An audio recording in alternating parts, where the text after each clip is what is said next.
name's Alex. Friends call me Nemo, so go ahead and call me Nemo. I'm the CEO of Foolies. Just a really cool breakdown. Been running this company for about 10 years now, so it's really cool that I've been able to be in the space of creating T-shirts with an impact. Our goal is to inspire people to live out their dreams, no matter how foolish it seems. So that's the essence of Foolies. I'm a UF grad. I'm a Full Sail grad. I did one career in sports medicine, came around and did another degree in entertainment. So graphic design, a little bit of audio engineering, and a whole bunch of other stuff that's now put me in the space of multimedia. Some clients in the past, Arlen Hamilton, Daniel Leslie, was former head of creative for EasyPT, and then I'm currently as a contract designer at Raymond James. And then some features, where our apparel has been. Own Network in Essence's Black Women in Hollywood event, Gary Vaynerchuk's Crushing It, Inc., Afro TV. So just a quick breakdown for those who might not understand. What is the tech stack? Because you kind of came, maybe you have an app or application. If you just have a business, at least you know the generality of the tech stack. So basically, really simple, whatever you're building with your website. So if we build your website, whatever those platforms are, if you're using HTML, CSS, PHP, those things would be ideally what your tech stack is. There's a really cool site. It's called builtwith.com. If you go to builtwith.com, you can actually see what others are building their tech stacks with. So if you're wanting to map out how do I develop my $1 million brand, you might want to follow what the $1 million companies are doing on their back end. So builtwith.com, definitely check that site out. Now, a basic conversation of what I want to talk with you all about today is 5 points that I want to take you all through. We're going to break down what I call the why model. We're going to talk about cultivating community, touching on pain points, how to gamify your brand, and then the power of email marketing. So in the 1930s, there was this really cool concept developed by Toyota, breaking down the 5 whys. The 5 whys is ideally what's going to help you drive what you should be really focusing on with your company. So you might start off with, why do they need your app? Then that why gets you into another scenario. So they need my app because, or they need my business because it's helping to increase literacy amongst African Americans. But why? You know, that why will break down another possible group of thoughts, right? Maybe it's because we're seeing that young Black boys aren't reading enough. But why? Well, they're doing maybe more applications with YouTube and these other channels, but why, right? And so these timings, these breakdowns, these things that's going to help you really get into the core, because a lot of times you might be promoting your business, promoting your app, thinking we're touching on this big problem, but maybe there's some deeper layers to what you actually should be discussing. Also, timing. Sometimes your business might be too early. Sometimes what you're saying, what your company is about is amazing, but you just did it at a time when we weren't needing that, right? Right now might be a better time to drop something for maybe Black hair care, right? Or maybe something where Black is tech is needed versus 20 years ago. That might have not been a thought process. Right now, it actually makes more sense for a Black is tech event. It makes more sense for other platforms to be creating these concepts to focus on the culture. Cultivating community. If you're going to be in this industry of building an app, building a business, you really have to build up that community. Why? The first step is brand evangelism. You want people yelling out from the rooftops what your company does, what your business does. That's going to be super important.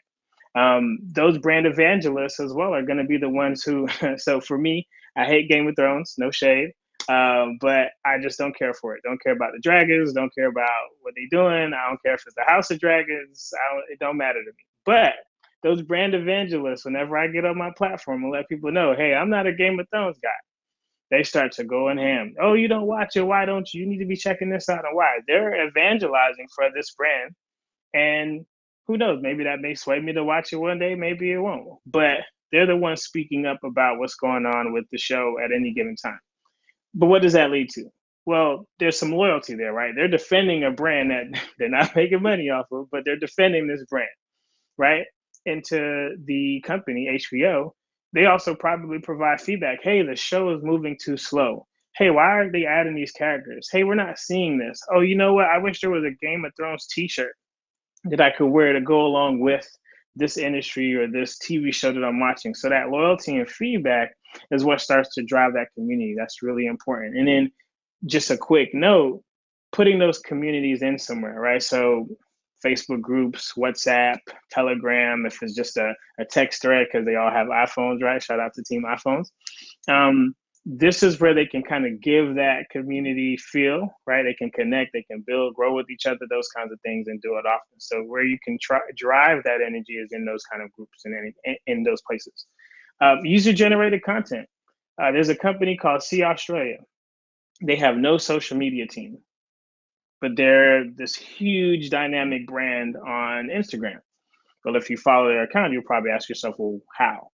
Well, they're having their audience who take trips to Australia tag them in their content. When they tag them, they repost and they reshare. So those loyal fans that you've created with that community, they're the ones driving the content over and over and over. Brand exposure as well. This is, you never know who you're cultivating in your different communities. You could be talking to CEOs, thought leaders. You could be talking to people that could possibly fund your business, maybe connect you to someone else who's running CNN or running some big platform that could actually get you the exposure that you need. So cultivating communities is super important. Pain points. There's a really cool book and class called the Personal MBA. This young guy named Josh Kaufman came up with this concept where he has about 9 or 10 pain points that he wants people to focus on when they're actually selling a brand or they're actually trying to get someone to get their app or purchase their product or whatever that may be. I decided to kind of remix that and give about 4 pain points that I think are really going to be key. One is the cost. Most people don't do things because of a cost, right? So if I, for instance, Canva is a substitute for Adobe. Canva is a free platform primarily. So I might be willing to support your business or download your app or do whatever you're asking me to do because it's saving me money. Now, on the back end, I tend to buy Uber Eats a lot. Although I'm paying $35 for a shake or a hamburger that I could have just went and picked up myself, I'm willing to pay more because I don't have to stand in the line. I don't have to deal with all the fuss and going back and forth. At the height of COVID, I didn't have to go anywhere, so that saved me in that space too. Another pain point could be status. People drive Mercedes Benz for a reason, right? That might be, hey, when I make it, I'm in a Mercedes. I'm willing to pay more. I'm willing to actually be a part of something, and I'm willing to do whatever is needed because my pain, the thing that I'm trying to fill, that void that I'm trying to fill, is status. That's what I want. Speed. Sometimes your product, your business, your company, the reason why I might bring you on is because you're going to help me do things faster. Point blank, period. That's all I need. I need you to help me do it quicker because me doing it may take me 10 hours. You doing it may take you 2. I'm willing to pay you. I'm willing to download your app. I'm willing to really get through whatever you have to offer because it's going to cost me less time. Speed things up. And then emotion, belongingness. This is important. People don't just like Team iPhone because they want to brag to Android users about how much they suck, right? That's not the goal. I get to say Team iPhone. I get to make connections. I get to see somebody in a store and say, hey, oh, you got your iPhone too? Oh, where'd you get yours? I love your color on your phone. You got the new purple joint that just dropped. Perfect. Now they may start bonding. They may start connecting. So some pain points that you could be solving with your business is asking yourself, can this bring people together with what we're doing? Now, gamifying a brand. 2 really big companies that do a lot of gamifying. Starbucks and Chick-fil-A, right? And I implore everyone, if you really love me today, share some of your Chick-fil-A points with me. That'd be greatly appreciated. But you need to figure out how can you turn, just like you play video games, you get points, you get rewards, right? You get different kind of monetary value, so you can buy costumes, so you can update your weaponry. Same concept is being applied for businesses and companies. But why are they doing this? The big one is motivation and validation.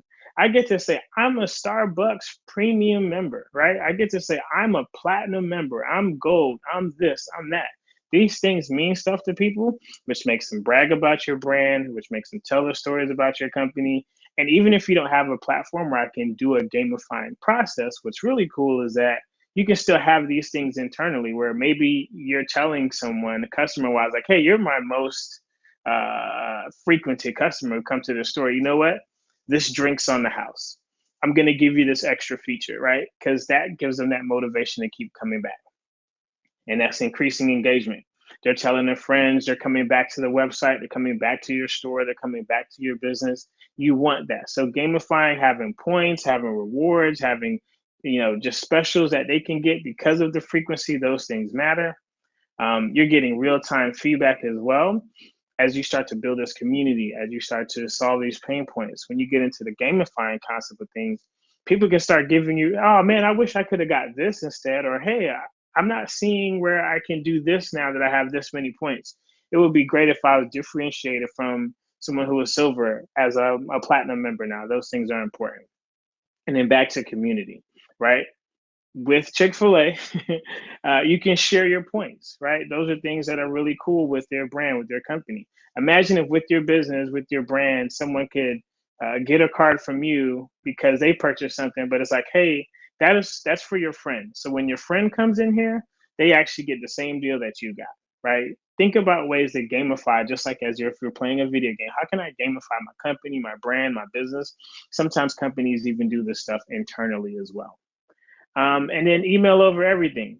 Some popular quotes that might motivate you to start pushing email more is, oh, well, I guess you win some, you lose some, as long as the outcome is income.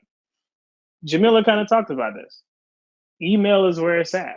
If you want to still be making money when the platforms are non-existent, or if you're out of dance moves and trends on these platforms like TikTok and Instagram, you want to go ahead and start diving into emails before you start your company, before you do anything.